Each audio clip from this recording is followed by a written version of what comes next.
ದೇವರಿಗೆ ಸ್ತೋತ್ರವಾಗಲಿ. ಪ್ರೇರೆ ಆತ್ಮ ಸ್ವರೂಪನು ದೇವಕುಮಾರನಾದಂಥ ಯೇಸು ಕ್ರಿಸ್ತ ನಾಮದಲ್ಲಿ ನಿಮ್ಮನ್ನು ಸ್ವಾಗತಿಸುತ್ತೇನೆ ಪ್ರೀತಿಯಿಂದ. ಪ್ರೇರೆ, ಇಂದು ನಾವು ಒಂದು ಅಂಶದ ಮೂಲಕ ದೇವರ ನೀತಿಯ ಬಗ್ಗೆ ಧ್ಯಾನಿಸೋಣ. ಪ್ರೇರೆ, ಆ ಶಿಲುಬೆಯಲ್ಲಿ ತೋರಿದ ಯೇಸು ಕ್ರಿಸ್ತನ ನೀತಿ ಅಂಶ ಏನೆಂದರೆ ಪ್ರೇರೆ, ಆತನು ನಮ್ಮನ್ನು ನೀತಿಗಾಗಿ ಅರ್ಹಗೊಳಿಸಿದನು. ಯೇಸು ಕ್ರಿಸ್ತನು ನಮ್ಮನ್ನು ನೀತಿಗಾಗಿ ಅರ್ಹಗೊಳಿಸಿದನು. ಪವಿತ್ರ ಗ್ರಂಥದಲ್ಲಿ ನೋಡುವುದಾದರೆ ಪ್ರೇರೆ, ರೋಮನರಿಗೆ ಬರೆದ ಪತ್ರಿಕೆ 5ನೇ ಅಧ್ಯಾಯ 17ನೇ ವಾಕ್ಯದಲ್ಲಿ ಹೀಗಿದೆ, ಏನೆಂದರೆ, ಒಬ್ಬನು ಮಾಡಿದ ಅಪರಾಧದಿಂದ ಮರಣವು ಉಂಟಾಗಿ ಆ ಒಬ್ಬನ ದೆಸೆಯಿಂದಲೇ ಆಳ್ವಿಕೆ ಮಾಡುವುದಾದರೆ, ದೇವರು ಧಾರಾಳವಾಗಿ ಅನುಗ್ರಹಿಸುವ ಕೃಪಾದಾನವನ್ನು ನೀತಿ ಎಂಬ ವರವನ್ನು ಹೊಂದಿದವರು ಯೇಸು ಕ್ರಿಸ್ತನೆಂಬ ಈ ಒಬ್ಬ ಪುರುಷನ ಮೂಲಕ ಜೀವಭರಿತರಾಗಿ ಆಳುವುದು ಮತ್ತೂ ನಿಶ್ಚಯವಲ್ಲವೇ ಎನ್ನುವ ವಾಕ್ಯ ಪ್ರೇರೆ. ಹೌದು ಪ್ರೇರೆ, ನಿಮ್ಮ ಜೀವನದಲ್ಲಿ ನೀವು ಯೇಸುವಿನ ಪ್ರಭುತ್ವವನ್ನು ಒಪ್ಪಿಕೊಂಡ ತಕ್ಷಣವೇ ಆತನ ನೀತಿಯನ್ನು ನಿಮ್ಮ ಆತ್ಮಕ್ಕೆ ನೀಡಲಾಯಿತು ಪ್ರೇರೆ. ಆತನ ನೀತಿಯು ನಿಮ್ಮ ನೀತಿಯಾಯಿತು, ಯೇಸುವಿನ ನೀತಿ. ನೀವು ಈಗ ಯೇಸು ಕ್ರಿಸ್ತನ ನೀತಿಯಲ್ಲಿ ಜೀವಿಸುತ್ತಿದ್ದೀರಿ ಎನ್ನುವ ಸತ್ಯ ಪ್ರೇರೆ. ಹಾಗೂ ಯೇಸು ದೇವರ ಮುಂದೆ ನೀತಿವಂತನಾಗಿದ್ದಾನೆ ಪ್ರೇರೆ. ಆತನು ಮಾತ್ರ ಪಾಪ ಇಲ್ಲದಾತನಾಗಿ ಹುಟ್ಟಿದ್ದಾನೆ ಈ ಲೋಕದಲ್ಲಿ, ಪಾಪವಿಲ್ಲದೆ ಬದುಕಿದನು. ಹೀಗಾಗಿ ಆತನು ಮನುಷ್ಯನ ಬದಲಿ ರೂಪವಾಗಿದ್ದಾನೆ ದೇವರ ಮುಂದೆ, ನಮ್ಮ ಎರಡನೇ ವ್ಯಕ್ತಿಯಾಗಿ ಇರಲು ಅರ್ಹನಾಗಿದ್ದಾನೆ ಪ್ರೇರೆ. ಯೇಸು ನಮ್ಮ ಪರವಾಗಿ ನ್ಯಾಯದ ಎಲ್ಲ ಬೇಡಿಕೆಗಳನ್ನು ಪೂರೈಸಿದ್ದಾನೆ. ಆತನು ಶಿಲುಬೆಯಲ್ಲಿ ಯೇಸು ಪಾಪವನ್ನು ಹೊತ್ತುಕೊಂಡನು ಪ್ರೇರೆ. ನಮ್ಮೆಲ್ಲರ ಲೋಕದ ಪಾಪ ಶಾಪ ನಮ್ಮೆಲ್ಲರ ಸಲುವಾಗಿ, ಮಾನವ ಕುಲದ ಸಲುವಾಗಿ ನಮ್ಮನ್ನು ನೀತಿವಂತರನ್ನಾಗಿ ಮಾಡಲು ಯೇಸು ಶಾಪವಿಲ್ಲದಾತನು ಶಾಪಗ್ರಸ್ತನಾದನು ಪ್ರೇರೆ. Hallelujah, price the lord. ಹಾಗೂ ಪ್ರೇರೆ, ಆದಾಮನ ಉಲ್ಲಂಘನೆಯು ಎಲ್ಲ ಪುರುಷರನ್ನು ಪಾಪಿಗಳನ್ನಾಗಿ ಮಾಡಿತು ಪ್ರೇರೆ. ಆದಾಮನು ದೇವರ ಆಜ್ಞೆ ಮೀರಿದ್ದರಿಂದ ಎಲ್ಲರೂ ಪಾಪಿಗಳಾದರು ಎಂದರ್ಥ. ಹಾಗೂ ಸತ್ಯವೇದ ಹೇಳುತ್ತದೆ, ಅಂತೆಯೇ ಕ್ರಿಸ್ತನ ವಿಧೇಯತೆಯು ಎಲ್ಲ ಮನುಷ್ಯರನ್ನು ನೀತಿವಂತರನ್ನಾಗಿಸುತ್ತದೆ. ಯೇಸು ತಂದೆಯಲ್ಲಿ ವಿಧೇಯನಾಗಿದ್ದನು ಪ್ರೇರೆ. ತಂದೆ ಕೊಟ್ಟ ಕೆಲಸವನ್ನು ವಿಧೇಯತೆಯಿಂದ ಮಾಡಿ ಮುಗಿಸಿ ಈ ಕ್ರಿಸ್ತನು ಎಲ್ಲ ಮನುಷ್ಯರನ್ನು ನೀತಿವಂತರನ್ನಾಗಿಸಿದ್ದಾನೆ ಪ್ರೇರೆ. ಇದು ದೇವರ ಮುಂದೆ ನ್ಯಾಯಯುತವಾಗಿದೆ. ಕ್ರಿಸ್ತನ ವಿಧೇಯತೆ ಮತ್ತು ತ್ಯಾಗವನ್ನು ಒಪ್ಪಿಕೊಳ್ಳುವ, ಆತನ ಪ್ರಭುತ್ವವನ್ನು ಒಪ್ಪಿಕೊಳ್ಳುವ ಯಾರಾದರೂ ತಕ್ಷಣವೇ ಪ್ರಮುಖವಾಗಿರುವ ನೀತಿಯ ಜೀವನಕ್ಕೆ ಒಳಗಾಗುತ್ತಾರೆ ಪ್ರೇರೆ ಎನ್ನುವ ವಾಕ್ಯ ಸತ್ಯ. ಪವಿತ್ರ ವಾಕ್ಯ ಭಾಗದಲ್ಲಿ ನೋಡುವುದಾದರೆ ಪ್ರೇರೆ, ಬೈಬಲ್ನಲ್ಲಿ ರೋಮ ಪತ್ರಿಕೆ 5ನೇ ಅಧ್ಯಾಯ 1ನೇ ವಾಕ್ಯ, ರೋಮನ್ಸ್ ಚಾಪ್ಟರ್ 5 ವರ್ಸ್ 1, ಇಲ್ಲಿ ನೋಡುವುದಾದರೆ ಪ್ರೇರೆ, ಹೀಗಿರಲಾಗಿ ನಾವು ನಂಬಿಕೆಯಿಂದ ನೀತಿವಂತರಾದ ಕಾರಣ ನಮ್ಮ ಕರ್ತನಾದ ಯೇಸು ಕ್ರಿಸ್ತನ ಮೂಲಕ ದೇವರೊಂದಿಗೆ ಉಂಟಾದ ಸಮಾಧಾನದಲ್ಲಿ ಇರೋಣ ಎನ್ನುವ ವಾಕ್ಯ ಪ್ರೇರೆ. ಈ ಸಮರ್ಥನೆ ಪ್ರೇರೆ, ಕ್ರಿಸ್ತ ಯೇಸುವಿನಲ್ಲಿರುವ ನಿಮ್ಮ ನಂಬಿಕೆಯಿಂದ ನೀವು ದೋಷ ಮುಕ್ತರಾಗಿದ್ದೀರಿ ಎಂದರ್ಥ. ಪೂರ್ವಜರ ದೋಷದಿಂದ ಯೇಸು ದೋಷಮುಕ್ತರನ್ನಾಗಿ ಮಾಡಿದ್ದರಿಂದ ನೀವು ಎಂದಿಗೂ ಪಾಪ ಮಾಡದ ಹಾಗೆ ದೇವರ ನೀತಿ ನಿಮ್ಮನ್ನು ತುಂಬಿದೆ ಪ್ರೇರೆ. ಘೋಷಿಸಲಾಗಿದೆ ನೀತಿವಂತರೆಂದು ನಿಮ್ಮನ್ನು. ಹೀಗೆ ದೇವರೊಂದಿಗೆ ಒಗ್ಗಟ್ಟಿನಲ್ಲಿ ಐಕ್ಯದಿಂದಿದ್ದೀರಿ. ಯೇಸು ಕ್ರಿಸ್ತನಿಂದ ಆತನ ದೇವರೊಂದಿಗೆ ಒಡನಾಟದಲ್ಲಿದ್ದೀರಿ. ಇದು ತುಂಬ ದೊಡ್ಡ ಅನುಗ್ರಹ ಪ್ರೇರೆ. ಆದರೆ ದುಃಖಕರ ಸಂಗತಿ ಏನೆಂದರೆ ಪ್ರೇರೆ, ಅನೇಕರು ಇದನ್ನು ಇನ್ನೂ ಗ್ರಹಿಸಿಲ್ಲ. ಪರಿಣಾಮವಾಗಿ ಅವರು ಇನ್ನೂ ನೀತಿವಂತರಾಗಲು ಹೆಣಗಾಡುತ್ತಿದ್ದಾರೆ. ನೀವು ಮಾಡುವ ಕೆಲಸಗಳು ಅಥವಾ ಅವರು ಮಾಡುವ ಕೆಲಸಗಳು ಅವರನ್ನು ಎಂದಿಗೂ ನೀತಿವಂತರನ್ನಾಗಿ ಮಾಡಲು ಸಾಧ್ಯ ಇಲ್ಲ ಪ್ರೇರೆ. ನಿಮ್ಮನ್ನು ಯೇಸುವಿನ ಶಿಲುಬೆ ಮರಣ ಮಾತ್ರ ನಿಮ್ಮನ್ನು ದೇವರ ಮುಂದೆ ನೀತಿವಂತರನ್ನಾಗಿ ಮಾಡುತ್ತದಷ್ಟೇ. ಅದಕ್ಕಾಗಿ ಯೇಸು ಕ್ರಿಸ್ತನು ತನ್ನ ಸ್ವಂತ ನೀತಿಯನ್ನು ನಿಮಗೆ ಕೊಟ್ಟನು ಶಿಲುಬೆಯಲ್ಲಿ. ಆ ಪ್ರಭು ನಮ್ಮೆಲ್ಲರನ್ನು ತುಂಬ ಪ್ರೀತಿಸುತ್ತಿದ್ದಾನೆ ಪ್ರೇರೆ. ದೇವರು ಮರುಹುಟ್ಟು ಪಡೆದ ಯೇಸುವಿನಲ್ಲಿ ವಿಶ್ವಾಸ ಇಟ್ಟ ನೀವು ಮರುಹುಟ್ಟು ಪಡೆದವರಾಗಿದ್ದೀರಿ ಪ್ರೇರೆ. ಮರುಹುಟ್ಟು ಪಡೆದ ನೀವು ನೀತಿವಂತನಾದ ಯೇಸುವಿನಂತೆ ನೀತಿವಂತರಾಗಿದ್ದೀರಿ ದೇವರ ಮುಂದೆ. ಆ ಪ್ರಭು ನಿಮ್ಮ ಪಾಪ ಸ್ವಭಾವಕ್ಕೆ ತನ್ನ ನೀತಿಯನ್ನು ಬದಲಿಸಿದ್ದಾನೆ ಪ್ರೇರೆ. ನಿಮ್ಮ ಪಾಪದ ಸ್ವಭಾವ ಸ್ಥಳದಲ್ಲಿ ತೆಗೆದು ದೈವ ಸ್ವಭಾವವನ್ನು ತನ್ನ ನೀತಿಯನ್ನು ನೆಲೆಗೊಳಿಸಿದನು ಪ್ರಿಯರೇ, ದೇವಕುಮಾರ ಯೇಸು. ಇದರ ಬಗ್ಗೆ ಯೋಚಿಸಿ ಪ್ರಿಯ ದೇವರ ಮಕ್ಕಳೇ. ಈಗ ನೀವು ನಿರ್ದಾಕ್ಷಿಣ್ಯವಾಗಿ, ಧೈರ್ಯದಿಂದ, ಆತ್ಮವಿಶ್ವಾಸದಿಂದ ಮತ್ತು ಸಂತೋಷದಿಂದ ದೇವರೊಂದಿಗೆ ಸಹವಾಸ ಮಾಡಬಹುದು ಎಂದರ್ಥ. ಇದರ ಮೂಲಕ ಆತನು ನಿಮ್ಮನ್ನು ಎಷ್ಟೋ ಹೆಚ್ಚಾಗಿ ಪ್ರೀತಿಸುತ್ತಾನೆಂದು ನೀವೇ ಸ್ವತಃ ತಿಳಿದುಕೊಳ್ಳುವಂಥವರಾಗಿರುತ್ತೀರಿ. ಹಾಲೆಲೂಯ. ಯೇಸುವೇ ಸ್ತೋತ್ರ. Price the lord. ಹಾಲೆಲೂಯ. ಮತ್ತು ದೇವರ ಪ್ರಿಯ ಮಕ್ಕಳೇ, ನಾವು ಗಲಾತ್ಯ ಪತ್ರಿಕೆ ನೋಡುವುದಾದರೆ 5ನೇ ಅಧ್ಯಾಯ 1ನೇ ವಾಕ್ಯದಲ್ಲಿ ನೋಡುವುದಾದರೆ, ಕ್ರಿಸ್ತನು ನಮ್ಮನ್ನು ಸ್ವತಂತ್ರದಲ್ಲಿ ಇರಿಸಬೇಕೆಂದು ನಮಗೆ ಬಿಡುಗಡೆ ಮಾಡಿದನು ಪ್ರಿಯರೇ. ಅದರಲ್ಲಿ ಸ್ಥಿರವಾಗಿ ನಿಲ್ಲಿರಿ, ದಾಸತ್ವದ ನೊಗದಲ್ಲಿ ತಿರುಗಿ ಸಿಕ್ಕಿಕೊಳ್ಳಬೇಡಿರಿ ಎಂದು ಹೇಳುತ್ತಿದ್ದಾನೆ ಪ್ರಿಯರೇ. ಇದರ ಅರ್ಥ ಪ್ರಿಯರೇ, ನಾವು ಬೇಕೆಂದು ಮಾಡುವ ಪಾಪದಿಂದ ಹೊರಗೆ ಬರಬೇಕೆಂದರ್ಥ. ಬರಬೇಕು ಕೂಡ. ನಮ್ಮಲ್ಲಿ ಯಾರ್ಯಾರು ಕರ್ಮಗಳಿಂದ ನೀತಿವಂತರಾಗಬೇಕೆಂದಿರುತ್ತಾರೋ ಅವರು ಕ್ರಿಸ್ತನಿಂದ ಅಗಲಿ ಹೋದರು ಎಂದರ್ಥ ಪ್ರಿಯರೇ. ಕೃಪಾಶ್ರಯದೊಳಗಿಂದ ಬಿದ್ದು ಹೋದರು. ಆದರೆ ಕ್ರಿಸ್ತನು ನಮ್ಮನ್ನು ಸ್ವತಂತ್ರದಲ್ಲಿ ಇರಿಸಿ ಬಿಡುಗಡೆ ಮಾಡಿದನು ಪ್ರಿಯರೇ. ಅದರಲ್ಲಿ ಸ್ಥಿರವಾಗಿ ನಿಲ್ಲಿಸಿದ್ದನು. ದಾಸತ್ವದ ನೊಗದಲ್ಲಿ ತಿರುಗಿ ಬೀಳದಂತೆ ನಮ್ಮನ್ನು ದೇವರ ಆತ್ಮನ ಮೂಲಕ ನಂಬಿಕೆಯಿಂದ ನೀತಿವಂತರಾಗುವ ಕೃಪೆ ನೀಡಿದನು. ಈ ನಿರೀಕ್ಷೆ ಸಫಲವಾಗುವುದೆಂದು ಎದುರು ನೋಡುತ್ತಿದ್ದೇವೆ ಪ್ರಿಯರೇ. ಈ ಲೋಕದ ಪ್ರಯಾಣದಲ್ಲಿ ಕ್ರಿಸ್ತ ಯೇಸುವಿನಲ್ಲಿ ಇರುವವರಿಗೆ ಸುನ್ನತಿಯಾದರೂ ಪ್ರಯೋಜನವಿಲ್ಲ, ಆಗದಿದ್ದರೂ ಪ್ರಯೋಜನವಿಲ್ಲ ಪ್ರಿಯರೇ. ಆದರೆ ಪ್ರೀತಿಯಿಂದ ಕೆಲಸ ನಡೆಸುವ ನಂಬಿಕೆಯಿಂದಲೇ ಪ್ರಯೋಜನವಾಗಿದೆ. ಹೌದು ಪ್ರಿಯರೇ. ಚೆನ್ನಾಗಿ ಓಡುತ್ತಾ ಇದ್ದೀರಿ. ನೀವು ಸತ್ಯವನ್ನು ಅನುವರ್ತಿಸದಂತೆ ಯಾರು ನಿಮ್ಮನ್ನು ತಡೆದರು? ಈ ಬೋಧನೆ ನಿಮ್ಮನ್ನು ಕರೆದಾತನಿಂದ ಬಂದಿದ್ದಲ್ಲ. ಸ್ವಲ್ಪ ಹುಳಿಯಿಂದ ಕಣಿಕವೆಲ್ಲ ಹುಳಿಯಾಗುವುದು ಎನ್ನುವಂತೆ ನನಗಂತೂ ನೀವು ಬೇರೆ ಅಭಿಪ್ರಾಯವನ್ನು ಹಿಡಿಯುವುದಿಲ್ಲವೆಂದು ಪ್ರಭು ಯೇಸು ಕ್ರಿಸ್ತನಲ್ಲಿ ನಿಮ್ಮನ್ನು ಕುರಿತು ಭರವಸೆ ಉಂಟು. ನಿಮ್ಮಲ್ಲಿ ಭೇದವನ್ನು ಹುಟ್ಟಿಸುವ ಯಾವನಾದರೂ ಸರಿ ಬರುವ ದಂಡನೆಯನ್ನು ಅನುಭವಿಸುವನು. ನಾನಾದರೆ ಸಹೋದರರೇ, ಸುನ್ನತಿಯಾಗಬೇಕೆಂದು ಇನ್ನೂ ಸಾರುವವನಾಗಿದ್ದರೆ ಇನ್ನು ನನಗೆ ಹಿಂಸೆಯಾಗುವುದು ಯಾಕೆ? ಆ ಪಕ್ಷದಲ್ಲಿ ಶಿಲುಬೆಯ ದೆಸೆಯಿಂದ ಉಂಟಾದ ಆಕ್ಷೇಪವು ಹೋಯಿತಲ್ಲ. ನಿಮ್ಮನ್ನು ಕಳವಳಪಡಿಸುವವರು ಅಂಗಛೇದನೆಯನ್ನಾದರೂ ಮಾಡಿಕೊಂಡರೆ ವಾಸಿ ಎಂದು ಕ್ರಿಸ್ತ ಶಿಲುಬೆಯನ್ನು ಬಿಟ್ಟು ಇತರ ಸುವಾರ್ತೆ ಸಾರುವವರಿಗೆ ಪೌಲನು ಗಲಾತ್ಯದ ಪತ್ರಿಕೆ 5ನೇ ಅಧ್ಯಾಯ 1ನೇ ವಾಕ್ಯದಿಂದ 12ನೇ ವಾಕ್ಯದಲ್ಲಿ ಮಾತಾಡುತ್ತಿದ್ದಾನೆ ಪ್ರಿಯರೇ. ಮನಸ್ತಾಪದಿಂದ, ಬಾಧೆಯಿಂದ ಮಾತಾಡುತ್ತಿದ್ದಾನೆ. ಪೌಲ ಹೇಳುತ್ತಿದ್ದಾನೆ ಪ್ರಿಯರೇ, ನೀವು ಸ್ವತಂತ್ರದಲ್ಲಿರಬೇಕೆಂದೇ ದೇವರು ನಿಮ್ಮನ್ನು ಕರೆದಿದ್ದಾನೆ ಪ್ರಿಯರೇ, ಕ್ರಿಸ್ತ ಯೇಸುವಿನ ಮೂಲಕ. ಆದರೆ ನಿಮಗಿರುವ ಸ್ವಾತಂತ್ರ್ಯ ಶರೀರ ಅಧೀನ ಸ್ವಭಾವಕ್ಕೆ ಆಸ್ಪದವಾಗಿ ಬಳಸಬಾರದು ಪ್ರಿಯರೇ.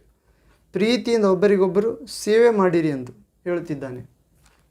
ಹಾಗೂ ನಿನ್ನ ನೆರೆಯವನನ್ನು ನಿನ್ನಂತೆಯೇ ಪ್ರೀತಿಸು ಎಂಬ ಒಂದೇ ಮಾತಿನಲ್ಲಿ ಇಡೀ ಧರ್ಮಶಾಸ್ತ್ರವೇ 10 ಆಜ್ಞೆಗಳು ಪ್ರಿಯರೇ. ಮೋಶೆಯ 5 ಕಾಂಡ ಅಥವಾ ದೇವರ 10 ಆಜ್ಞೆಗಳು ಅಡಕವಾಗಿವೆ ಪ್ರಿಯರೇ ಎಂದು ಅರ್ಥ ಪ್ರಿಯರೇ. ಆದರೆ ಒಬ್ಬರನ್ನೊಬ್ಬರು ಯಥಾರ್ಥವಾಗಿ ಪ್ರೀತಿಸದೆ ಇರುವುದಾದರೆ ನಾವು ಒಬ್ಬರನ್ನೊಬ್ಬರು ಕಚ್ಚಿ ಹರಕೊಂಡು ನುಂಗುವವರಾಗಿ ಒಬ್ಬರಿಂದೊಬ್ಬರು ನಾಶವಾಗುವವರಾಗಿರುತ್ತೇವೆ ಪ್ರಿಯರೇ. ಹೀಗೆ ಪೌಲನು ಹೇಳ್ತಿದ್ದಾನೆ ಪ್ರಿಯರೇ, ಪವಿತ್ರಾತ್ಮನನ್ನು ಅನುಸರಿಸಿ ನಡೆದುಕೊಳ್ಳಿರಿ ಎಂದು. ಈ ಪವಿತ್ರಾತ್ಮನನ್ನು ಅನುಸರಿಸಿ ನಡೆದುಕೊಂಡರೆ ಶರೀರ ಭಾವದ ಅಭಿಲಾಷೆಗಳು ಎಷ್ಟು ಮಾತ್ರಕ್ಕೂ ನಾವು ನೆರವೇರಿಸುವುದಿಲ್ಲ. ಯಾಕೆಂದರೆ ಶರೀರ ಭಾವವು, ಅದರ ಅಭಿಪ್ರಾಯ, ಆಶಿಸುವುದು ಪರಿಶುದ್ಧ ದೇವರಾತ್ಮನಿಗೆ ವಿರುದ್ಧವಾಗಿದೆ. ಹಾಗೂ ದೇವರಾತ್ಮ ಅಭಿಲಾಷಿಸುವುದು ಶರೀರ ಸ್ವಭಾವಕ್ಕೆ ವಿರುದ್ಧವಾಗಿದೆ. ಹೀಗೆ ನಾವು ಮಾಡಲಿಚ್ಛಿಸುವುದನ್ನು ಮಾಡದಂತೆ ಈ ಶರೀರ ಆತ್ಮ ಒಂದಕ್ಕೊಂದು ಹೋರಾಡುತ್ತವೆ ಪ್ರಿಯರೇ. ಆದರೆ ನೀವು ಪರಿಶುದ್ಧ ದೇವರಾತ್ಮನಿಂದ ನಡೆಸಿಕೊಳ್ಳುವವರಾದರೆ ನಿಯಮನಿಷ್ಠೆಗಳಿಗೆ ಅಧೀನರಾಗಿರುವುದಿಲ್ಲ. ಶರೀರ ಭಾವದ ಕರ್ಮಗಳು ಪ್ರಸಿದ್ಧವಾಗಿರುತ್ತವೆ ಪ್ರಿಯರೇ. ಆತ್ಮನಿಗೆ ಅಧೀನರಾಗಿರುತ್ತೀರಿ ಪ್ರಿಯರೇ. ಪರಿಶುದ್ಧಾತ್ಮ ನಿಯಂತ್ರಣದಲ್ಲಿ ಇರುತ್ತೀರಿ. ಹಾಗೂ ಪ್ರಿಯರೇ, ಶರೀರ ಭಾವದ ಕರ್ಮಗಳು ನೋಡುವುದಾದರೆ ಗಲಾತ್ಯ 5ನೇ ಅಧ್ಯಾಯ 19ನೇ ವಾಕ್ಯದಿಂದ ಮುಂದೆ ನೋಡುವುದಾದರೆ ಶರೀರ ಭಾವದ ಕರ್ಮಗಳು ಪ್ರಸಿದ್ಧವಾಗಿವೆ.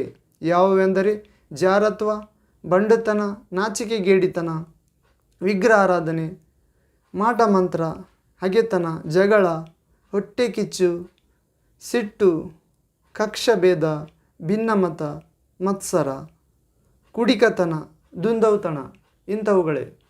ಇವುಗಳ ವಿಷಯದಲ್ಲಿ ಇಂಥ ಕಾರ್ಯಗಳನ್ನು ನಡೆಸುವವರು ದೇವರ ರಾಜ್ಯಕ್ಕೆ ಬಾಧ್ಯರಾಗುವುದಿಲ್ಲ ಎಂದು ಪೌಲನು ಹಿಂದೆ ಹೇಳಿದಂತೆ ಈಗಲೂ ಹೇಳುತ್ತಿದ್ದಾನೆ ಪ್ರಿಯರೇ, ಎಚ್ಚರಿಸುತ್ತಿದ್ದಾನೆ ಪತ್ರಿಕೆಯಲ್ಲಿ. ಆದರೆ ದೇವರ ಆತ್ಮ, ಗಲಾತ್ಯ 5ನೇ ಅಧ್ಯಾಯ 21ನೇ ವಾಕ್ಯ ಪ್ರಿಯರೇ, 22ನೇ ವಾಕ್ಯ, ದೇವರ ಆತ್ಮನಿಂದ ಉಂಟಾಗುವ ಫಲವೇನೆಂದರೆ ಪ್ರೀತಿ, ಸಂತೋಷ, ಸಮಾಧಾನ, ದೀರ್ಘಶಾಂತಿ, ದಯೆ, ಉಪಕಾರ, ನಂಬಿಕೆ, ಸಾಧುತ್ವ, ವಿಶ್ವಾಸ, ಕ್ಷಮೆ, ದಮೆ, ಸಹನೆ ಇಂಥವುಗಳೇ. ಇಂಥವುಗಳನ್ನು ಯಾವ ಧರ್ಮಶಾಸ್ತ್ರವೂ ಆಕ್ಷೇಪಿಸುವುದಿಲ್ಲ. ಕ್ರಿಸ್ತ ಯೇಸುವಿನವರು ತಮ್ಮ ಶರೀರ ಸ್ವಭಾವವನ್ನು, ಅದರ ಭಾವ, ವಿಷಯ, ಅಭಿಲಾಷೆ, ಸ್ವೇಚ್ಛೆ ಅಭಿಲಾಷೆ ಸಹಿತವಾಗಿ ಯೇಸುವಿನೊಂದಿಗೆ ಶಿಲುಬೆಗೆ ಜಡಿದವರಾಗಿದ್ದಾರೆ ಪ್ರಿಯರೇ ಎಂದು ಪೌಲನು ಹೇಳುತ್ತಿದ್ದಾನೆ. Hallelujah, price the lord. ಹೀಗೆ ಪ್ರಿಯರೇ, ನಾವು ನಿಜವಾದ ಕ್ರೈಸ್ತರಾಗಿ ಪವಿತ್ರಾತ್ಮ ಪ್ರೇರಿತರಾಗಿ ನಡೆಯಬೇಕೆಂದು ಈ ರೀತಿ ಕೆಲ ವಿಷಯದಲ್ಲಿ ಪೌಲನು ಬುದ್ಧಿ ಮಾತು ಹೇಳುತ್ತಿದ್ದಾನೆ ಗಲಾತ್ಯ ಸಭೆಯವರಿಗೆ. ನಾವು ಆತ್ಮನಿಂದ ಜೀವಿಸುತ್ತಿರಲಾಗಿ ಆತ್ಮನನ್ನು ಅನುಸರಿಸಿ ನಡೆಯೋಣ ಎಂದು ಹೇಳುತ್ತಿದ್ದಾನೆ. ಅಹಂಕಾರಿಗಳು, ಒಬ್ಬರಿಗೊಬ್ಬರು ಕೆಣಕುವವರು, ಒಬ್ಬರ ಮೇಲೊಬ್ಬರು ಮತ್ಸರವುಳ್ಳವರು ಆಗದಿರೋಣ ಎಂದು ವಾಕ್ಯ ಹೇಳ್ತಿದ್ದರೆ. ಸಹೋದರರೇ, ನಿಮ್ಮಲ್ಲಿ ಯಾರಾದರೂ ಯಾವುದೇ ಒಂದು ದೋಷದಲ್ಲಿ ಸಿಕ್ಕಿದರೆ ಅಂಥವನ್ನು ಆತ್ಮನಿಂದ ನಡೆಸಿಕೊಳ್ಳುವ ನೀವು ಶಾಂತ ಭಾವದಿಂದ ತಿದ್ದಿ ಸರಿ ಮಾಡಿರಿ. ನೀನಾದರೂ ದೇವರ ಸೇವಕನು, ನೀನಾದರೂ ದುಷ್ಪ್ರೇರಣೆಗೆ ಒಳಗಾಗದಂತೆ ನಿನ್ನ ವಿಷಯದಲ್ಲಿ ಎಚ್ಚರಿಕೆಯಾಗಿರಬೇಕು. ಒಬ್ಬರು ಮತ್ತೊಬ್ಬರ ಭಾರ ಹೊತ್ತುಕೊಳ್ಳಲಿ. ಹೀಗೆ ಕ್ರಿಸ್ತನ ನಿಯಮವನ್ನು ನೆರವೇರಿಸಬೇಕು ಪ್ರಿಯರೇ. ಯಾವನಾದರೂ ಅಲ್ಪನಾಗಿದ್ದು ತಾನು ದೊಡ್ಡವನೆಂದು ಭಾವಿಸಿಕೊಂಡರೆ ತನ್ನನ್ನು ತಾನೇ ಮೋಸಗೊಳಿಸಿಕೊಂಡವನಾಗಿದ್ದಾನೆ. ಪ್ರತಿಯೊಬ್ಬನು ತಾನು ಮಾಡಿದ ಕೆಲಸವನ್ನು ಪರೀಕ್ಷೆ ಮಾಡಿ ನೋಡಿಕೊಳ್ಳಬೇಕು ಪ್ರಿಯರೇ. ಆಗ ಅವನು ತನ್ನ ನಿಮಿತ್ತ ಹೆಚ್ಚಳ ಪಡಲು ಆಸ್ಪದವಾಗುವುದೇ ಹೊರತು ಮತ್ತೊಬ್ಬರ ನಿಮಿತ್ತದಿಂದ ಆಗುವುದಿಲ್ಲ. ಯಾಕಂದರೆ ಪ್ರತಿಯೊಬ್ಬನು ಸ್ವಂತ ಹೊರೆಯನ್ನು ತಾನೇ ಹೊತ್ತುಕೊಳ್ಬೇಕು. ದೇವರ ವಾಕ್ಯದಲ್ಲಿ ಹಾಗೂ ದೇವರ ವಾಕ್ಯದಲ್ಲಿ ಉಪದೇಶ ಹೊಂದುವವನು ಉಪದೇಶ ಮಾಡುವವರಿಗೆ ತನಗಿರುವಂಥ ಎಲ್ಲ ಒಳ್ಳೆಯವುಗಳಲ್ಲಿ ಪಾಲು ಕೊಡಬೇಕೆಂದು ಪೌಲ ಹೇಳುತ್ತಿದ್ದಾನೆ ಪ್ರಿಯರೇ. ಮೋಸ ಹೋಗಬೇಡಿರಿ ಪ್ರಿಯರೇ. ದೇವರು ತಿರಸ್ಕಾರ ಸಹಿಸಿಕೊಳ್ಳಾತನಲ್ಲ. ಮನುಷ್ಯನು ತಾನು ಏನು ಬಿತ್ತುತ್ತಾನೋ ಅದನ್ನೇ ಕೊಯ್ಯಬೇಕು ಪ್ರಿಯರೇ. ತನ್ನ ಶರೀರ ಭಾವದಿಂದ ಬಿತ್ತುವವನು ಆ ಭಾವನೆಯಿಂದ ನಾಶನವೆಂಬ, ಮರಣ ಎಂಬ ಫಲವನ್ನು ಕೊಯ್ಯುತ್ತಾನೆ. ಹಾಗೂ ಪರಿಶುದ್ಧ ದೇವರಾತ್ಮನಿಂದ ಬಿತ್ತುವವನು ದೇವರಾತ್ಮ ಸ್ವಭಾವದಲ್ಲಿ ಬಿತ್ತುವವನು ವಾಕ್ಯದ ಮೂಲಕ, ಆ ದೇವರಾತ್ಮ ಮೂಲಕ ನಿತ್ಯ ಜೀವ ಫಲ ಕೊಯ್ತಾನೆ ಪ್ರಿಯರೇ ಎನ್ನುವ ವಾಕ್ಯ ಸತ್ಯ ಪ್ರಿಯರೇ. ಒಳ್ಳೆಯದನ್ನು ಮಾಡುವುದರಲ್ಲಿ ಬೇಸದೆ ಪಡದೆ ಇರಬೇಕೆಂದು ವಾಕ್ಯ ಹೇಳ್ತಿದೆ ಪ್ರಿಯರೇ. ಒಳ್ಳೆಯದನ್ನು ಮಾಡುವುದರಲ್ಲಿ ಬೇಸರ ಪಡದಿರೋಣ ಪ್ರಿಯರೇ. ಯಾಕಂದರೆ ಮನಗುಂದದಿದ್ದರೆ ತಕ್ಕ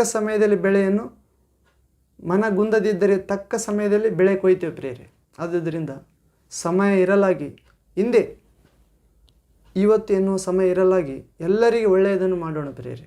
ಅಂಥ ಕೃಪೆ ದೇವರೊಂದಿಗೆ ಕೇಳಿಕೊಳ್ಳೋಣ ಪ್ರಿಯರೇ. ದೇವರಲ್ಲಿ ಮುಖ್ಯವಾಗಿ ಪ್ರಿಯರೇ, ಒಂದೇ ಮನೆಯವರಂತಿರುವ ಕ್ರಿಸ್ತ ಯೇಸುವನ್ನು ನಂಬುವ ಮಕ್ಕಳಿಗೆ ಯಾವುದೇ ಡಿನಾಮಿನೇಷನ್ ಆಗಲಿ, ಕ್ರಿಸ್ತ ನಂಬಿಕೆಯಲ್ಲಿರುವಂಥ ಒಂದೇ ಮನೆಯಂತಿರುವ ಕ್ರಿಸ್ತ ನಂಬಿಕೆಯುಳ್ಳವರಿಗೆ ಸಹಾಯ ಮಾಡೋಣ, ಉಪಕಾರ ಮಾಡೋಣ, ಪ್ರಾರ್ಥಿಸೋಣ, ಕ್ಷಮಿಸೋಣ, ಪ್ರೀತಿಸೋಣ ಪ್ರಿಯರೇ. ಹೀಗೆ ಪೌಲನು ದೇವರ ಆತ್ಮ ಭರಿತನಾಗಿ ಉತ್ತಮ ಬೋಧನೆ ಗಲಾತ್ಯದವರಿಗೆ ಬೋಧಿಸುತ್ತಿದ್ದಾನೆ ಪ್ರಿಯರೇ. ಉತ್ತಮ ಬುದ್ಧಿಮಾತು. ನಾವು ಕೂಡ ಇಂಥ ಅದ್ಭುತವಾದ ವಾಕ್ಯದಿಂದ ನಮ್ಮ ಕರ್ತನಾದ ಯೇಸು ಕ್ರಿಸ್ತನ ಶಿಲುಬೆ ವಿಷಯದಲ್ಲಿ ಹೊರತು ಹೆಚ್ಚಳ ಪಡುವುದು ಬೇಡವೇ ಬೇಡ ಎಂದು ಪೌಲನು ಹೇಳಿದಂತೆ ನಾವು ಕೂಡ ಹೇಳೋಣ ಪ್ರಿಯರೇ.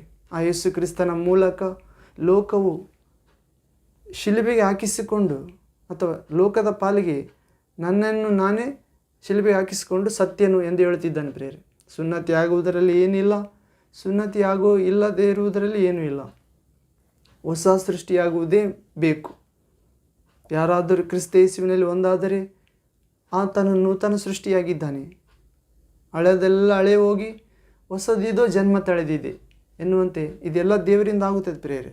ಈ ಸೂತ್ರಕ್ಕೆ ಸರಿಯಾಗಿ ನಡೆಯುವವರೆಲ್ಲರಿಗೆ, ಅಂದರೆ ದೇವರ ನಿಜ ಇಸ್ರಾಯೇಲರಿಗೆ, ಅಬ್ರಾಹ್ಮನ ವಿಶ್ವಾಸವುಳ್ಳ ಯೇಸುವಿನ ಮಕ್ಕಳಿಗೆಲ್ಲರಿಗೆ, ನಿಜ ದೇವರ ಮಕ್ಕಳಿಗೆ ಶಾಂತಿ ಕರುಣೆಯಾಗಲಿ ಎಂದು ದೇವರ ವಾಕ್ಯ ಹೇಳುತ್ತಿದೆ ಪ್ರಿಯರೇ.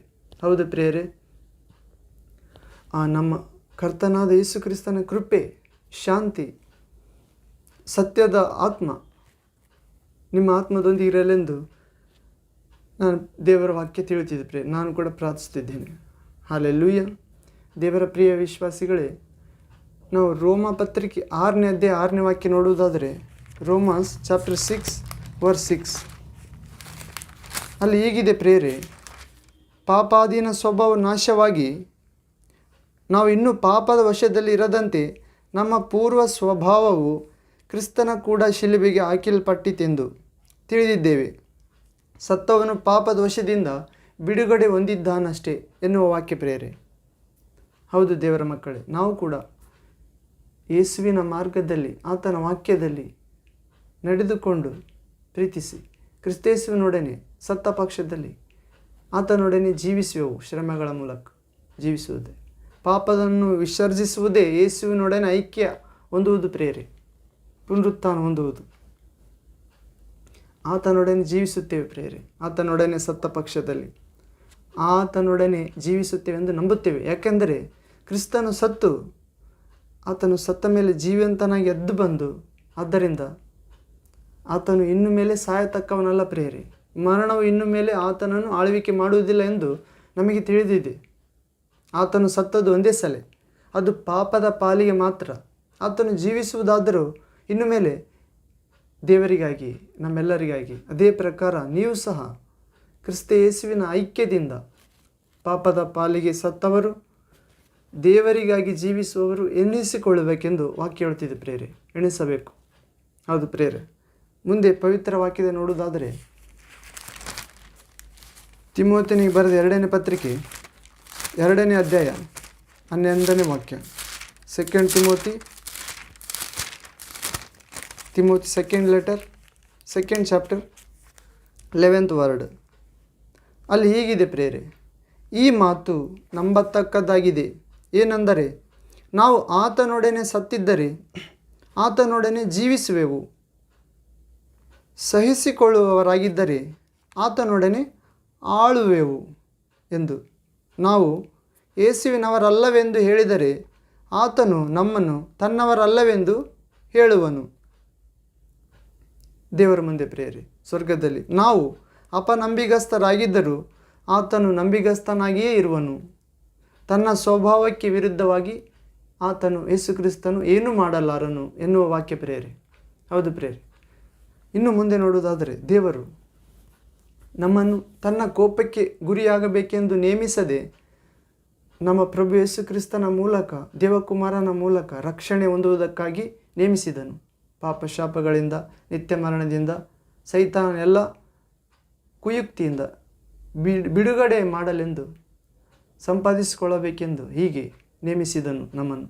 ನಾವು ಎಚ್ಚರವಾಗಿದ್ದರೂ ಸರಿ, ನಿದ್ರೆಯಲ್ಲಿದ್ದರೂ ಸರಿ, ಯೇಸುವಿನೊಂದಿಗೆ ಜೀವಿಸಬೇಕೆಂದು ಆ ಪ್ರಭು ಯೇಸು ಕ್ರಿಸ್ತ ನಮಗೋಸ್ಕರ ಶಿಲುಬೆಯಲ್ಲಿ ಪ್ರಾಣ ಕೊಟ್ಟನು ಪ್ರೇರೆ. ಆದ್ದರಿಂದ ನಾವೆಲ್ಲರೂ ಈಗ ಮಾಡುತ್ತಿರುವ ಪ್ರಕಾರವೇ ಒಬ್ಬರನ್ನೊಬ್ಬರು ಎಚ್ಚರಿಸಿಕೊಳ್ಳುತ್ತಾ, ಸಂತೈಸಿಕೊಳ್ಳುತ್ತಾ, ಒಬ್ಬರ ಭಕ್ತಿ ಒಬ್ಬರು ಭಯಭಕ್ತಿಯನ್ನು ವೃದ್ಧಿಪಡಿಸುತ್ತಾ ಇರಬೇಕೆಂದು ದೇವರ ವಾಕ್ಯ ನಮ್ಮನ್ನು ಎಚ್ಚರಪಡಿಸುತ್ತಿದೆ. ಹೌದು ಪ್ರಿಯ ದೇವರ ಮಕ್ಕಳೇ, ನಾವಾದರೂ ದೇವರ ಆತ್ಮನಿಂದ ತುಂಬಿ ಪ್ರೇರಿತರಾಗಿ ಆರಾಧಿಸುವವರಾಗಿರಬೇಕೆಂದು ವಾಕ್ಯ ಹೇಳುತ್ತಿದೆ. ಕ್ರಿಸ್ತ ಯೇಸುವಿನಲ್ಲಿ ಹರ್ಷಗೊಳ್ಳುವವರಾಗಿರಬೇಕೆಂದು, ಪರಿಶುದ್ಧಾತ್ಮನ ಮೂಲಕ ಶರೀರ ಸಂಬಂಧವಾದವುಗಳಲ್ಲಿ ಭರವಸೆ ಇಡದವರಾಗಿರಬೇಕು ಪ್ರೇರೆ. ನಾವೇ ದೇವರ ಆಲಯವಾಗಿದ್ದೇವೆ ಪ್ರೇರೆ. ದೇವರ ಜೀವಸ್ವರೂಪ ದೇವರ ಆಲಯವಾಗುವುದಕ್ಕಾಗಿ ವಾಕ್ಯದ ಮೂಲಕ ಕಟ್ಟಲ್ಪಡುತ್ತಿದ್ದೇವೆ, ಪವಿತ್ರಾತ್ಮನ ಮೂಲಕ ಕಟ್ಟಲ್ಪಡುತ್ತಿದ್ದೇವೆ ಪ್ರೇರೆ. ಅಂತ ಪರಿಶುದ್ಧಾತ್ಮನಿಗಾಗಿ, ಸ್ವರ್ಗದಿಂದ ಇಳಿದು ಬರುವ ನಿತ್ಯ ಶಕ್ತಿಗಾಗಿ, ದೈವ ಶಕ್ತಿಗಾಗಿ, ವಿಸ್ಮಯ ಶಕ್ತಿಗಾಗಿ, ಪರಾಕ್ರಮ ಕಾರ್ಯ ನಡೆಸುವ ಶಕ್ತಿಗಾಗಿ ಪ್ರಾರ್ಥಿಸೋಣ ಪ್ರೇರೆ.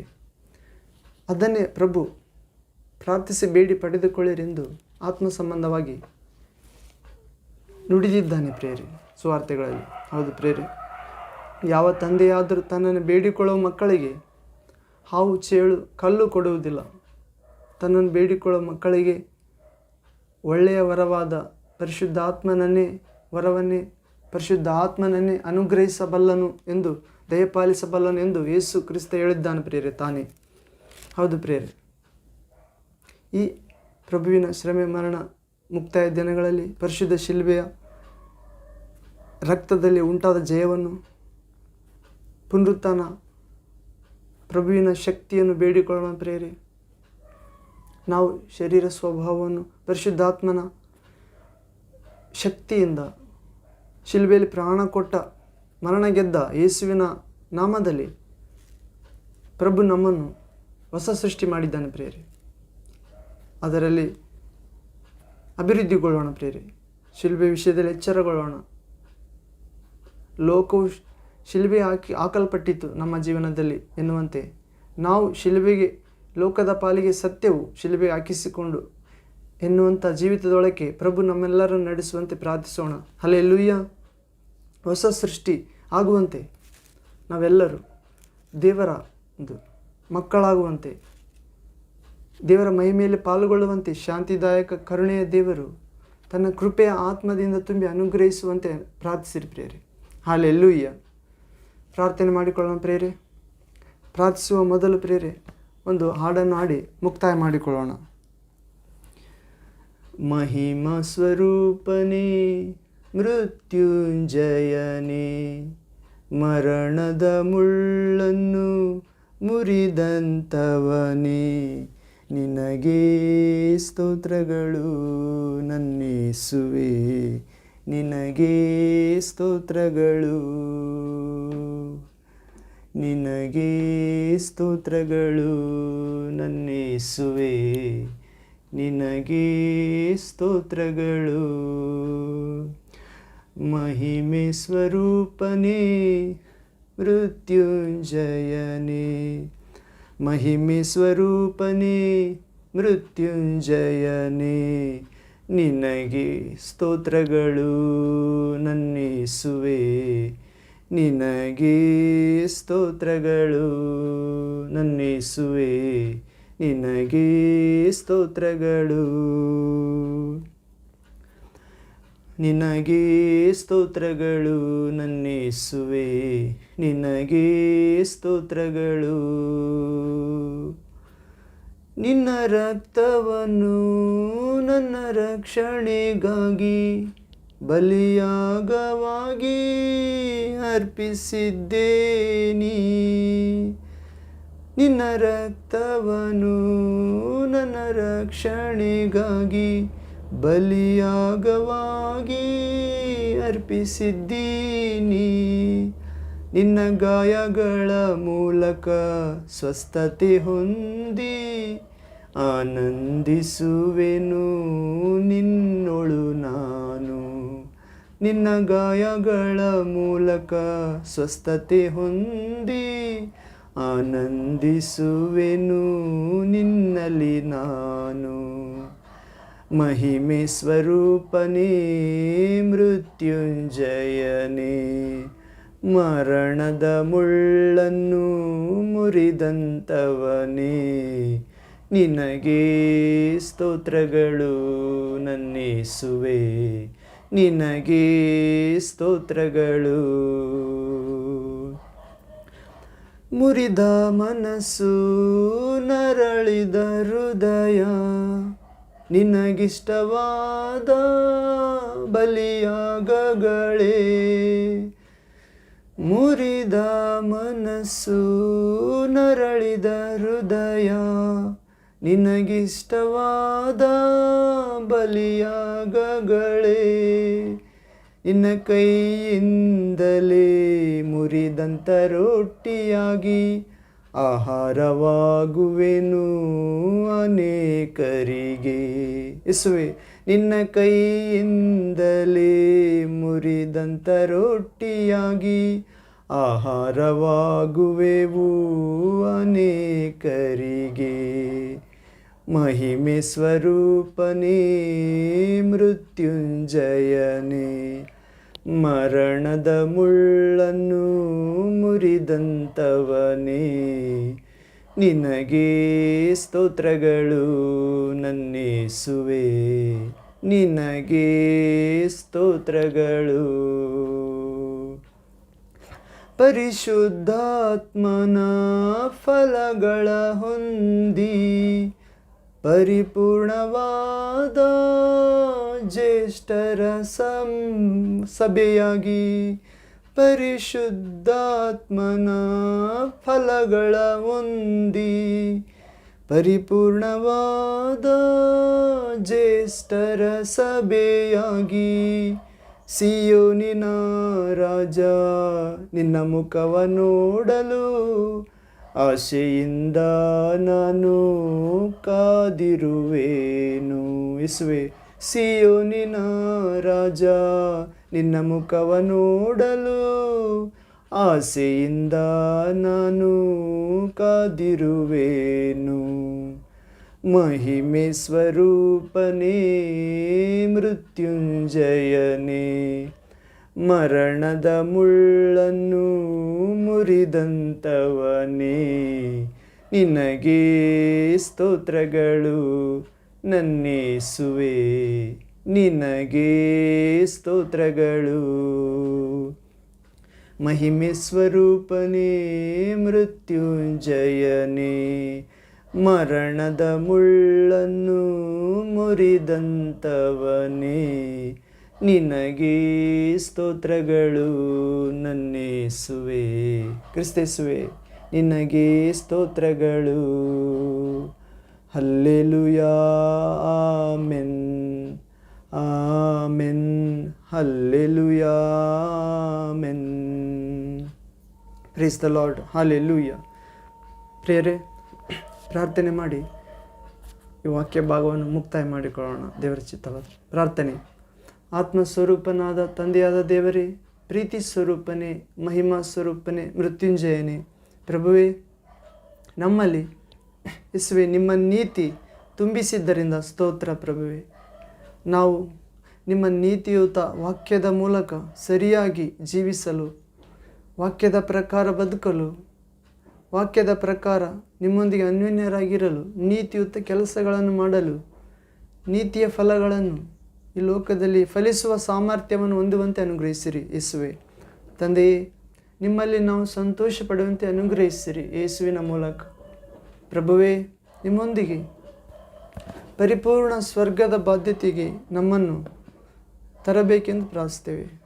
ಪ್ರೀತಿಯಲ್ಲಿ ಪ್ರಭುವೇ, ನಿಮ್ಮೊಂದಿಗೆ ನಾವು ತಂದೆಯೊಂದಿಗೆ ಪರಿಶುದ್ಧಾತ್ಮನ ಮೂಲಕ ಸಹಭಾಗಿಗಳಾಗುವಂತೆ ಅನುಗ್ರಹಿಸಿರಿ ಯೇಸುವೆ. ನಿಮ್ಮ ನೀತಿ ಕೃಪೆಯನ್ನು ಹೊಂದಿಕೊಳ್ಳುವಂತೆ ನಮ್ಮೆಲ್ಲರನ್ನು ಅನುಗ್ರಹಿಸಿರಿ. ನಮಗೆ ಬರುವಂಥ ಎಲ್ಲ ಶೋಧನೆಗಳನ್ನು ಜಯಿಸಲು ಮಹಾಕೃಪೆ ನೀಡಿರಿ. ಪುನರುತ್ಥಾನರಾದ ನಮ್ಮ ಪಾಪ ಶಾಪ ಹೊತ್ತು ಸಮಾಧಿ ಮಾಡಿದ ನಮ್ಮನ್ನು ನೀತಿವಂತರಾಗಿ ಜೀವಿಸುವಂತೆ ಮಾಡಲು, ಪುನರುತ್ಥಾನರಾದ ದೇವರ ರಾಜ್ಯಕ್ಕೆ ಅರ್ಹಗೊಳಿಸಿದ, ನಾವು ಜೀವಾಭರಿತರಾಗಿ ಆಳ್ವಿಕೆ ಮಾಡುವಂತೆ ಮಾಡಿದ ಪ್ರಭು ಯೇಸು ಕ್ರಿಸ್ತನೇ, ನಿಮ್ಮ ಧಾರಾಳವಾದ ಅನುಗ್ರಹ ಕೃಪೆಗಾಗಿ, ನಿಮ್ಮ ನೀತಿಗಾಗಿ ಸ್ತೋತ್ರ, ವಂದನೆ, ಆರಾಧನೆ ಸಲ್ಲಿಸುತ್ತಾ ಆ ಶಿಲುಬೆಯ ಮಹಾಪ್ರೀತಿಗಾಗಿ, ಅಮರ ತ್ಯಾಗಕ್ಕಾಗಿ ಜೀವನವೆಲ್ಲ ಋಣಿಯಾಗಿ ಜೀವಿಸುವಂತೆ, ನಿಮ್ಮ ಸುವಾರ್ತೆ ಸಾರುವಂತೆ, ಅನೇಕ ಆತ್ಮಗಳನ್ನು ರಕ್ಷಿಸಿ ಸತ್ಯದ ಜ್ಞಾನಕ್ಕೆ ಸೇರಿಸಲು, ನಿಮ್ಮಲ್ಲಿ ಬಿಡುಗಡೆ, ಸ್ವಸ್ಥತೆ, ಆಶೀರ್ವಾದ, ಅಭಿಷೇಕ, ಅನುಗ್ರಹ, ಹೊಸ ಜೀವನ ಪಡೆದುಕೊಳ್ಳುವಂತೆ, ಎಲ್ಲ ಮಾನವರು ನಿಮ್ಮಲ್ಲಿ ಹರ್ಷಗೊಳ್ಳುವಂತೆ ನಮ್ಮ ಜೀವನವನ್ನು ಉಪಯೋಗಿಸಬೇಕೆಂದು, ವಾಕ್ಯ ಕೇಳುವ ಎಲ್ಲ ಮಕ್ಕಳನ್ನು ಉಪಯೋಗಿಸಬೇಕೆಂದು ಯೇಸು ಕ್ರಿಸ್ತ ನಾಮದಲ್ಲಿ ಪ್ರಾರ್ಥಿಸಿ ಬೇಡಿ ಹೊಂದಿದ್ದೇವೆ ತಂದೆಯೇ. Amen, amen, amen. Praise the Lord, hallelujah. ಪ್ರಿಯರೇ, ಇಲ್ಲಿವರೆಗೆ ದೇವ ಕುಮಾರ ಯೇಸು ಕ್ರಿಸ್ತನು ನಿಮ್ಮನ್ನು ನೀತಿಗಾಗಿ ಅರ್ಹಗೊಳಿಸಿದನು. ಆ ಶಿಲುಬೆಯಲ್ಲಿ ಪವಿತ್ರ ಪ್ರೀತಿಯನ್ನು ತೋರಿಸುವುದರ ಮೂಲಕ ದೇವರು ಈ ಲೋಕವನ್ನು ಎಷ್ಟಾಗಿ ಪ್ರೀತಿಸಿದನೆಂದರೆ ಆತನು ತನ್ನ ಒಬ್ಬನೇ ಮಗನನ್ನು ಧಾರೆ ಎರೆದನು. ಆತನನ್ನು ವಿಶ್ವಾಸಿಸುವ ಯಾರೊಬ್ಬನು ನಾಶವಾಗದೆ. ನೋಡಿರಿ ಪ್ರಿಯರೇ, ದೇವರು ಲೋಕವನ್ನು ಪ್ರೀತಿಸಿದನು ಎಷ್ಟಾಗಿ, ತನ್ನ ಒಬ್ಬನೇ ಮಗನನ್ನು ಕೊಟ್ಟನು ಪ್ರಿಯರೇ. ಲೋಕವನ್ನು ಎಷ್ಟಾಗಿ ಪ್ರೀತಿಸಿದನು, ಮಗನನ್ನು ಕೊಟ್ಟನು ಪ್ರಿಯರೇ. ಲೋಕ ಅಂದರೆ ಮಣ್ಣು ಅಲ್ಲ ಪ್ರಿಯರೇ, ಕಟ್ಟಡಗಳಲ್ಲ, ಯಾವುದೋ ವಸ್ತು ಅಲ್ಲ. ಲೋಕ ಅಂದರೆ ನಾವು ಪ್ರಿಯರೇ, ಮಾನವರಿಲ್ಲದಿದ್ದರೆ ಈ ಲೋಕದಲ್ಲಿ ಯಾವ ಕಾರ್ಯಗಳು ನಡೆಯುವುದಿಲ್ಲ. ಅಂತ ನಮಗೋಸ್ಕರ ದೇವರು ಎಲ್ಲ ನಮ್ಮನ್ನು ಪ್ರೀತಿಸಿ ತನ್ನ ಒಬ್ಬ ಮಗನನ್ನು ದಾರಿ ಎರೆದಿದ್ದಾನೆ ಪ್ರಿಯರೇ, ತ್ಯಾಗ ಮಾಡಿದ್ದಾನೆ. ಆತನಲ್ಲಿ ವಿಶ್ವಾಸವಿಡುವ, ನೋಡಿರಿ ಪ್ರಿಯರೇ, ಆತನಲ್ಲಿ ದೇವರ ಮಗ ಯೇಸುವಿನಲ್ಲಿ ವಿಶ್ವಾಸ ಇಡುವ. ಆತನನ್ನು ಬಿಟ್ಟು ಹೊರಗಡೆ ವಿಶ್ವಾಸ ಅದು ಸ್ವಚ್ಛವಾದ ವಿಶ್ವಾಸ, ಪರಿಪೂರ್ಣ ವಿಶ್ವಾಸ ಅನಿಸಿಕೊಳ್ಳುವುದಿಲ್ಲ ಪ್ರಿಯರೇ. ಆತನಲ್ಲಿ ವಿಶ್ವಾಸ ಇಡುವ ಪ್ರತಿಯೊಬ್ಬನು ನಾಶವಾಗದೆ ಎಲ್ಲರೂ ನಿತ್ಯ ಜೀವ ಪಡೆಯಬೇಕೆಂಬುದೇ ದೇವರ ಉದ್ದೇಶ ಪ್ರಿಯರೇ. ಹೌದು ಪ್ರಿಯರೇ, ದೇವರ ಚಿತ್ತವನ್ನೇ ನೆರವೇರಿಸೋಣ ಪ್ರಿಯರೇ. ಆತನಲ್ಲಿ ದೇವಕುಮಾರ ದೇವರು ಕೊಟ್ಟ ಆತನಲ್ಲಿ ವಿಶ್ವಾಸ ಇಡೋಣ. ಎಂಥ ಭಕ್ತರಲ್ಲಿ ಕೂಡ ಅಲ್ಲ ಪ್ರಿಯರೇ, ದೇವರು ಕೊಟ್ಟ ಆತನಲ್ಲಿ. ಆತನೇ ಆದಿ ಅಂತ್ಯ, ಮೊದಲನೇ ಆತನು, ಕಡೆಯ ಆತನು, ಪ್ರಾರಂಭ ಸಮಾಪ್ತಿಯಾಗಿದ್ದಾನೆ ಪ್ರಿಯರೇ. ಆಕಾರ ಎಳಾಕಾರ. ಪಾತಾಳ ಲೋಕದ ಬೀಗದ ಕೈಗಳು ಆತನಲ್ಲಿವೆ ಪ್ರಿಯರೇ. ಮರಣದ ಬೀಗದ ಕೈಗಳು ಆತನಲ್ಲಿವೆ. ಇಗೂ ಸತ್ತವನಾಗಿದ್ದೆ ನಿಜ, ಆದರೆ ಯುಗ ಯುಗಾಂತರಗಳಲ್ಲಿ ಜೀವಿಸುವವನಾಗಿದ್ದೇನೆ ಎನ್ನುವಂಥ ಅದೃಶ್ಯ ದೇವರ ಸಾದೃಶ್ಯ ರೂಪ ಪ್ರೇರೆ. ಕಾಣದಿರುವ ದೇವರ ಕಾಣುವ ರೂಪ. ಸೃಷ್ಟಿಗೆಲ್ಲ ಜ್ಯೇಷ್ಠ ಪುತ್ರ, ಆಗಲೆಲ್ಲದರಲ್ಲಿ ಅಗ್ರಸ್ಥ, ಸತ್ತವರಲ್ಲಿ ಮೊದಲೆದ್ದು ಬಂದಾತ, ಆದಿ ಸಂಭೂತ. ಆತನಲ್ಲೇ ಇರಿಸಲು ನಿರ್ಧರಿಸಿದನು ಪರಮ ತಂದೆಯಾದ ದೇವರು. ತನ್ನ ಸಂಪೂರ್ಣತೆ ಸರ್ವಶಕ್ತಿ ಆತನಲ್ಲಿ ಅವತರಿಸಿ ವಾಸ ಮಾಡಲೆಂದು ಆತನಲ್ಲಿ ಇರಬೇಕೆಂದು ತಂದೆಯ ದೇವರು ಅನುಗ್ರಹಿಸಿದನು ಪ್ರೇರೆ. ಯೇಸುವಿನಲ್ಲೇ ದೇವರಿದ್ದಾನೆ ಪ್ರೇರೆ. ಆತನನ್ನೇ ಈತನ ಮಾತಿಗೆ ಕಿವಿಗೊಡಿರಿ, ಈತನಲ್ಲಿ ನನ್ನ ಆತ್ಮ ಇಟ್ಟಿದ್ದೇನೆ ಎಂದು ಯೇಸುವಿನ ಸ್ನಾನ ದೀಕ್ಷೆಯಲ್ಲಿ ತಂದೆಯ ದೇವರು ಹೇಳಿದಂತೆ, ತಂದೆಯ ದೇವರ ಮಾತಿನ ಪ್ರಕಾರ ಪ್ರೇರೆ ಯೇಸುವಿನಲ್ಲಿ ವಿಶ್ವಾಸ ಇಡೋಣ. ಆತನು ಸಮಸ್ತವನ್ನು ತನ್ನ ಸ್ವಾಧೀನಕ್ಕೆ ತೆಗೆದುಕೊಂಡು ನಮ್ಮ ಮುಖಾಂತರ ಅನೇಕರನ್ನು ಕತ್ತಲೆಯೊಳಗಿಂದ, ಅನಾರೋಗ್ಯದೊಳಗಿಂದ, ಮರಣದಿಂದ, ದರಿದ್ರತೆಯಿಂದ, ಅಜ್ಞಾನದಿಂದ, ಘೋರ ಪಿಶಾಚಿ ಕಟ್ಟುಗಳಿಂದ, ಚಿಂತೆಗಳಿಂದ, ನರಕ ಬಾಧೆಯಿಂದ, ಸೋಲಿನಿಂದ ಹೊರತರುತ್ತಾನೆ ಪ್ರೇರೆ. ಅಂಥ ಅದ್ಭುತ ಕೃಪೆ ಆಶೀರ್ವಾದ ವಾಕ್ಯ ಕೇಳಿ ನಿಮ್ಮೆಲ್ಲರಿಗೂ ಉಂಟಾಗಲಿ ಪ್ರೇರೆ. ಈ ವಾಕ್ಯವನ್ನು ಮತ್ತೊಂದು ಸಾರಿ ಧ್ಯಾನಿಸಿರಿ. ಆ ಪ್ರಾರ್ಥನೆಯಲ್ಲಿ ಐಕ್ಯವಾಗಿ ಮತ್ತೊಂದು ಸಾರಿ ಆ ಪ್ರಾರ್ಥನೆಯಲ್ಲಿ ಪಾಲ್ಗೊಳ್ಳಿರಿ. ಆ ಪ್ರಾರ್ಥನೆಯಲ್ಲಿರುವ ಶಕ್ತಿನ ಹೀರಿಕೊಳ್ಳಬೇಕೆಂದು ನಿಮ್ಮನ್ನು ವಿನಂತಿಸಿಕೊಳ್ಳುತ್ತೇನೆ.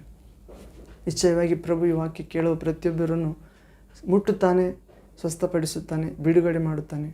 ಪ್ರತ್ಯೇಕವಾಗಿ ಪಾಪದಿಂದ ಹೊರಗಡೆ ತನ್ನಿರಿ ಪ್ರಭುವೇ ಎಂದು ಬೇಡಿಕೊಳ್ಳಿರಿ ಪ್ರೇರೆ. ಪಾಪ ಎಲ್ಲಿರುತ್ತದೋ ಅಲ್ಲಿ ದೇವರು ಪ್ರವೇಶಿಸುವುದು ಕಷ್ಟ ಆಗ್ತದೆ ಪ್ರೇರೆ. ನಮ್ಮನ್ನು ನಾವು ಒಪ್ಪಿಸಿಕೊಡಲು ಮುಂದೆ ಬಂದಾಗ, ಪಾಪವನ್ನು ಪಕ್ಕಕ್ಕೆ ಇಡಲು ಪ್ರಯತ್ನಿಸಿದಾಗ ಪ್ರಭು ಸಹಾಯ ಮಾಡುತ್ತಾನೆ. ಪಾಪನೇ ಎಲ್ಲ ಕತ್ತಲೆಯ ಶಕ್ತಿಗಳಿಗೆ, ಅನಾರೋಗ್ಯಕ್ಕೆ, ಮರಣಕ್ಕೆ, ಕೊಲೆಗೆ, ಸೋಲಿಗೆ, ಜಗಳಕ್ಕೆ, ಮನಸ್ತಾಪಕ್ಕೆ, ದುಃಖಕ್ಕೆ ಕಾರಣ ಪ್ರೇರೆ. ಪಾಪ ಮಾಡುವ ಪ್ರಾಣಿ ಸಾಯುತ್ತದೆ ಎನ್ನುವಂತೆ ಪ್ರೇರೆ. ಯೇಸುವಿನ ಮೇಲೆ ನಿಮ್ಮ ಪಾಪ 2000 ವರ್ಷಗಳ ಹಿಂದಲೇ ತೆಗೆದುಕೊಂಡಿದ್ದಾನೆ ಪ್ರೇರೆ ಯೇಸು. ಅದನ್ನು ವಿಶ್ವಾಸಿಸಿರಿ. ನಿಮ್ಮ ಪಾಪವನ್ನು ಪ್ರಭುವಿನಲ್ಲಿ ಒಪ್ಪಿಕೊಂಡು ಬಿಟ್ಟು ಬಿಡಿರಿ. ಇಂದಿನಿಂದ ಹೊಸ ಸೃಷ್ಟಿಯಾಗಿ ಜೀವಿಸಲು ಸಹಾಯ ಕೇಳಿರಿ. ಅಂಥ ಕೃಪೆ, ಪರಿಶುದ್ಧಾತ್ಮನ ಸಹಾಯ ಯೇಸು ಕೊಡುತ್ತಾನೆ. ಆ ಪರಿಶುದ್ಧಾತ್ಮ ನಿಮ್ಮ ಮೇಲೆ ಬಂದಾಗ ನೀವು ಪರಿಶುದ್ಧರಾಗುತ್ತೀರಿ ಪ್ರೇರೆ. ಪಾಪವನ್ನು ಸುಲಭವಾಗಿ ಜಯಿಸುತ್ತೀರಿ. ಅಂಥ ಕೃಪೆ, ಆಶೀರ್ವಾದ, ಯೇಸು ರಕ್ತದ ಶುದ್ಧೀಕರಣ, ತೊಳೆಯುವಿಕೆ, ಯೇಸುವಿನ ಶಾಂತಿ, ದೇವರ ಭಯಭಕ್ತಿ, ದೇವದೂತರ ಕಾವಲು, ಯೇಸುವಿನ ಕೃಪೆ, ಸಮಾಧಾನ, ಜಯ, ಸಂತೋಷ, ಪವಿತ್ರಾತ್ಮನ ಪಿಶಾಚಿಯ ನೊಗಗಳನ್ನು ಮುರಿಯುವ ಧೈರ್ಯದ ಪರಿಶುದ್ಧಾತ್ಮ ಅಭಿಷೇಕ ನಿಮ್ಮೆಲ್ಲರಿಗೂ ಉಂಟಾಗಲಿ ಯೇಸು ಕ್ರಿಸ್ತ ನಾಮದಲ್ಲಿ. ಆಮೇನ್. ಪ್ರೇರೆ, ಇಷ್ಟವಾಗಿದ್ದರೆ ಪರಿಚಯ ಮಾಡಿರಿ. ಇದರ ಮೂಲಕ ಬರುವಂಥ ದೇವರ ಆಶೀರ್ವಾದ, ಜ್ಞಾನ, ಬಿಡುಗಡೆ, ಆರೋಗ್ಯ, ಚೈತನ್ಯ, ಐಶ್ವರ್ಯ, ನಿಮ್ಮ ಪಿಶಾಚಿಯ ಬಂಧನದಿಂದ ಬಿಡುಗಡೆ ನಿಮ್ಮದಾಗಿಸಿಕೊಳ್ಳಿರಿ. ಯೇಸು ಕ್ರಿಸ್ತ ನಾಮದಲ್ಲಿ ನಿಮಗೆ ಶುಭ ಕೃಪೆ ಉಂಟಾಗಲಿ ಪ್ರಿಯರೇ. ಮತ್ತೊಂದು ವಿಡಿಯೋದಲ್ಲಿ ಭೇಟಿ ಹೋಗೋಣ. ನಾಳೆಗಾಗಿ ಗುಡ್ ಫ್ರೈಡೆಗಾಗಿ ನಿಮ್ಮೆಲ್ಲರಿಗೂ ಶುಭಾಶಯಗಳು. ಆಮೇನ್.